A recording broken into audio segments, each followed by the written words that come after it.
l'atelier a démarré avec ces musiciens qui viennent du classique, du jazz, des musiques actuelles aussi.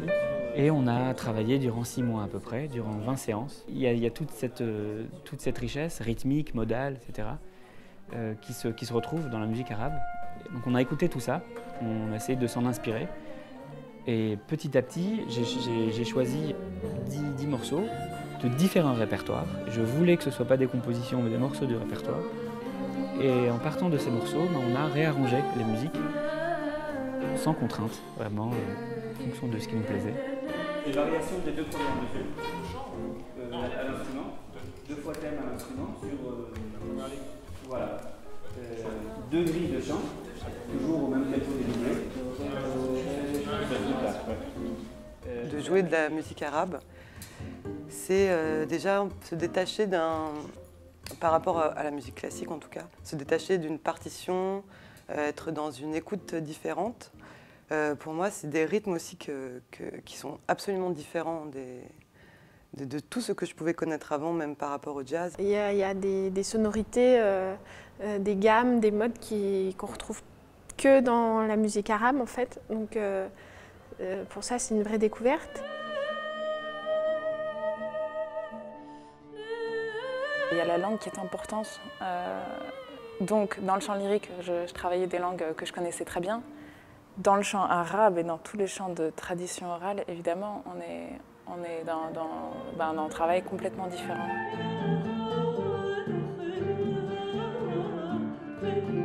Je chantais, mais je ne connaissais pas les modes orientaux. Je ne comprenais pas comment ça fonctionnait, comment les musiciens pouvaient s'accorder avec le chant, comment on pouvait interpréter correctement ces modes-là. C'était ce côté-là qui me manquait et que j'ai trouvé dans l'atelier.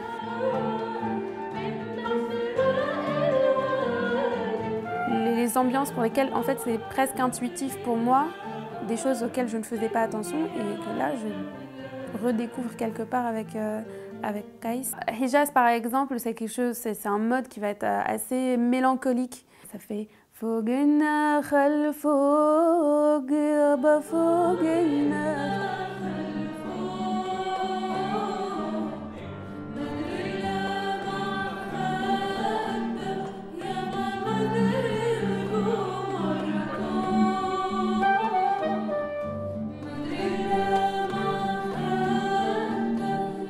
une sorte de rituel qui s'instaure et qui est très appréciable puisqu'on va toujours un tout petit peu plus loin dans la recherche. Sur nous, sur cette musique et sur les instruments.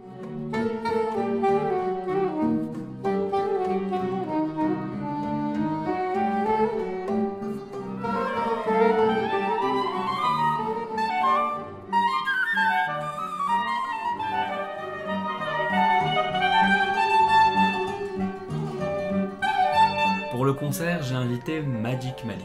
Je voulais quelqu'un qui soit extérieur à la musique arabe, mais qui soit en même temps très à l'écoute. C'est quelqu'un qui s'adapte très facilement à des systèmes musicaux très différents. Il nous a beaucoup apporté. Ça donnait une certaine richesse aux morceaux.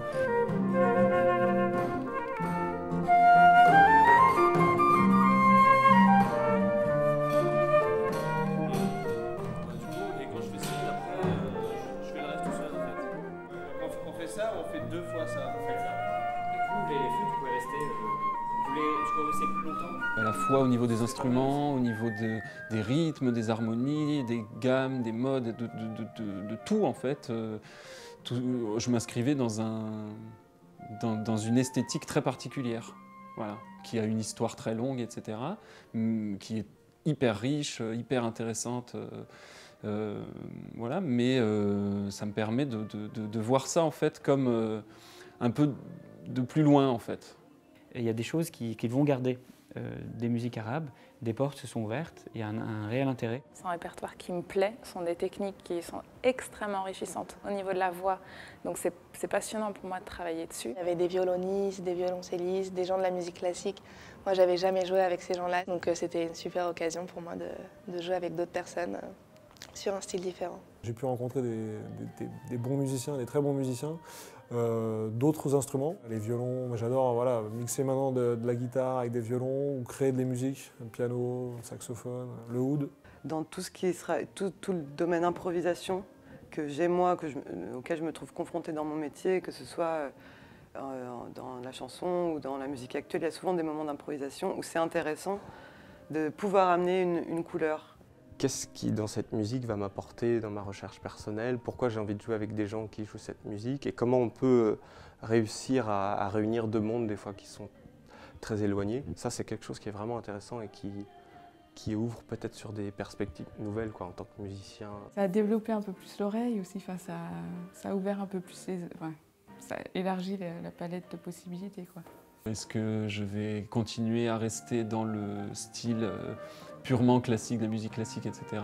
Ou est-ce que je vais partir vers des choses plus expérimentales ou plus transversales, tu vois, en utilisant justement éventuellement des choses que j'ai apprises ici, même certainement.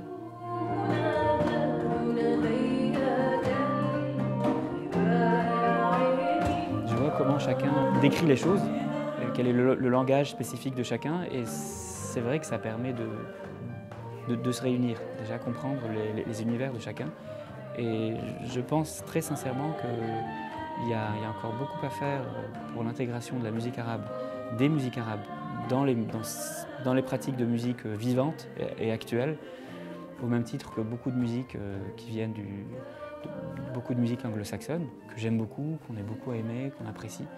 Et la musique arabe a ses particularités comme ces musiques-là, il faut juste les connaître, les comprendre, et on peut tout à fait les jouer et les enseigner.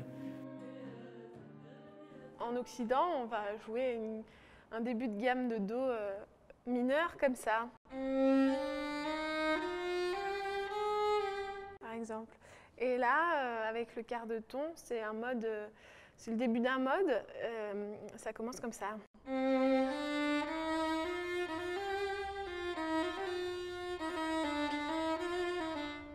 Et du coup, voilà, on sent tout de suite le quart de ton oriental.